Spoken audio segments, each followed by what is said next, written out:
Já ficou claro que as Sagradas Escrituras são de fato uma porção dos pensamentos de Deus. Deus se revelou, bendito seja o Senhor. Agora, obviamente é necessário que haja uma resposta. Ou seja, se Deus se revelou, se espera que respondamos de alguma forma, não é verdade? E hoje vamos nos deter no seguinte: a leitura das Sagradas Escrituras devem produzir em nós uma postura firme contra o pecado. Deus, em sua bondade, revelou quem Ele é. Ele é o Deus Criador do céu e da terra. Deus é o Deus soberano. Deus é o Deus santo, justo, bom, perfeito, eterno. Ele é tripessoal. Mas Deus também revelou como nós devemos proceder diante dele. Por exemplo, Deus revelou suas leis e Deus espera que haja uma resposta apropriada diante da sua lei. Nós jamais devemos esquecer que as leis do Senhor são sempre boas, santas, justas e perfeitas. Agora, preste muita atenção, por favor. Quando nós tomamos conhecimento através das Sagradas Escrituras do que Deus é e do que Ele exige de nós, percebemos pela ação do Santo Espírito de Deus que em muitas áreas de nossa vida estamos na contramão do que nos é requerido. Não é verdade? Por exemplo, todos os dias milhares de pensamentos são gerados em nossa mente. Todos os dias tomamos dezenas de decisões. Todos os dias tomamos postura variada diante das mais variadas situações. Mas a questão é a seguinte: tais pensamentos estão em concordância com o que Deus considera bom, santo, justo? Tais decisões estavam em concordância com o que Deus considera bom, santo e justo? Nós não devemos esquecer jamais que Deus é o padrão moral. Isto quer dizer que santo é o que Deus diz que é santo, e justo é o que Deus diz que é justo. Bom é o que Deus diz que é bom. E tudo que Deus diz ou faz toma a si mesmo como ponto de partida. E claro está que a nossa primeira resposta diante da leitura das Sagradas Escrituras deveria ser a de reconhecimento de pecados. Reconhecimento de pecado. Aliás, deveríamos ter o mesmo sentimento que o profeta Isaías teve quando se deparou com a gloriosa presença divina. E ele mesmo vai nos contar. Leia comigo, por favor, o relato dessa experiência.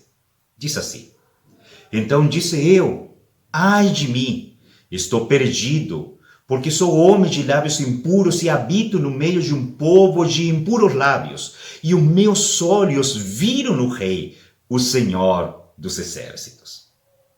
Não se esqueça que a presença santa de Deus o levou a ter a única reação que uma pessoa regenerada poderia ter, e esta é: cair prostrado diante do Senhor em confissão. Você não pode separar as palavras de Deus da presença de Deus. Onde Deus está, sua palavra está. Onde está sua palavra, Deus está aí. O profeta, diante da presença divina, ele reconhece seu pecado. Reconhece a pecaminosidade de seu coração e que afeta todo o seu ser.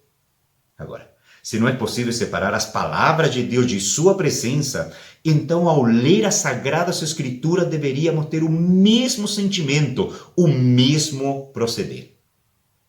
E agora nós precisamos perguntar: é essa a resposta que você tem diante das Sagradas Escrituras? Você sente o que o profeta Isaías sentiu?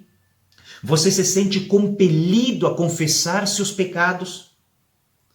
O que encobre as suas transgressões jamais prosperará, mas o que as confessa e deixa alcançará misericórdia. Saiba, meu amado, que não há descanso na alma de quem oculta ou nega seus pecados. Jamais, jamais. E a triste experiência de Davi, registrada nas Sagradas Escrituras, deveria nos alertar e servir de evidência suficiente. Ele disse: enquanto escondi os meus pecados, o meu corpo definhava de tanto gemer. pois de dia e de noite a tua mão pesava sobre mim. Minha força foi se esgotando como em tempo de seca. Isso se encontra em Salmo 32, versículo 3. Se você de fato ama a Deus, você tem que amar o que Deus ama e odiar o que Deus odeia. Mas, pastor, o que Deus odeia? Deus odeia o pecado. Todos os servos e servas do Senhor que viveram antes de nós experimentaram essa rejeição ao pecado. E eles se referiam ao pecado nos termos mais fortes possíveis e até assustadores para os ouvidos modernos. Por exemplo, leia comigo o que se encontra no livro dos Salmos. Diz assim: por meio dos teus preceitos consigo entendimento. Por isso detesto todo caminho de falsidade. E ainda leiamos mais um versículo do mesmo capítulo que diz o seguinte: por isso considero justos os teus preceitos e odeio todo caminho de falsidade. Deus, de fato, deseja que a leitura das Sagradas Escrituras produza em meu coração temor. Mas a pergunta que não quer calar, o que é temer ao Senhor? No livro de Provérbios, no capítulo 8 e no versículo 13, está a resposta clara. Diz assim: o temor do Senhor consiste em aborrecer o mal, a soberba, a arrogância, o mau caminho e a boca perversa, eu os aborreço. Ou como aparece numa outra tradução que eu gostaria de compartilhar com vocês: temer ao Senhor é odiar o mal. Odeio o orgulho e a arrogância, o mau comportamento e o falar perverso. Então eu pergunto: você aborrece o mal? Você aborrece a soberba e a arrogância? Você se sente compelido a rejeitar o pecado? Meus amados, caminhando para o encerramento, preciso alertar a respeito da ordem explícita registrada nas Sagradas Escrituras, que diz o seguinte: todos quanto confessam ao Senhor apartem-se da injustiça. Não se esqueça que vida santa é vivida quando obedecemos a palavra do Senhor. De que maneira poderá o jovem guardar puro o seu caminho? Observando segundo a tua palavra. Guia-me pela vereda dos teus mandamentos, pois nela me comprazo, diz a palavra do Senhor.